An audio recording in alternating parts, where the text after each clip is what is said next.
It was a stressful morning in August 1969 when the police surrounded a far-off ranch in California. Among the old buildings and homemade tents, Charles Manson and his group, famously known as the Manson Family, were caught off guard. Manson, with his intense eyes and wild look, stood strong as the officers arrested him. The atmosphere was heavy with tension as the seriousness of their crimes started to become clear.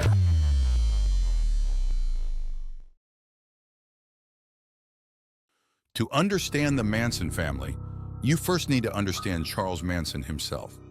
He was born in 1934 to a troubled teenage mother.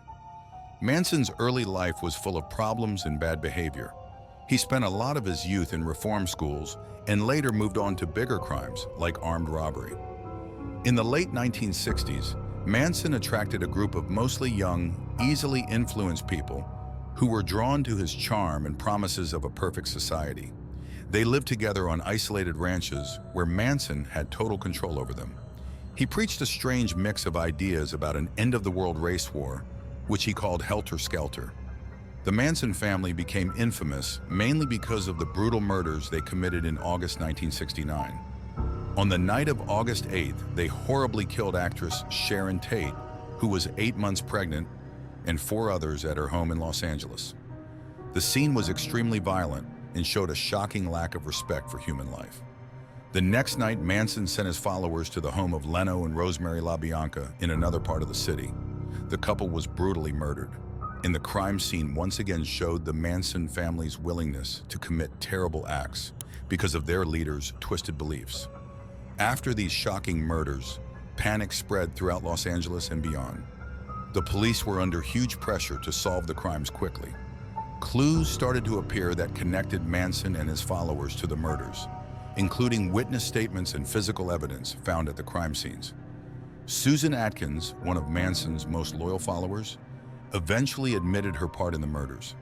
Her confession gave important details that helped explain what happened on those terrible nights. The investigation became more intense as the authorities worked hard to gather enough evidence to bring Manson and his followers to justice.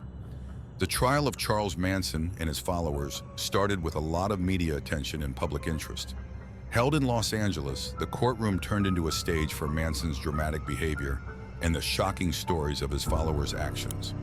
Manson, often seen with a shaved head and an X carved into his forehead, disrupted the trial with outbursts and strange behavior, trying to manipulate the proceedings to his advantage. Prosecutors presented a strong case, describing the brutal murders committed by Manson's followers under his influence.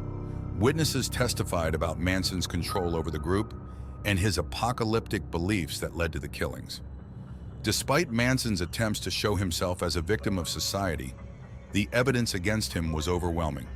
In 1971, Charles Manson and several of his followers were found guilty of murder and conspiracy to commit murder. Manson was sentenced to death, but this was later changed to life in prison when California abolished the death penalty. The trial ended a sensational chapter in American criminal history, but left a lasting impact on how society understands cults and extreme beliefs.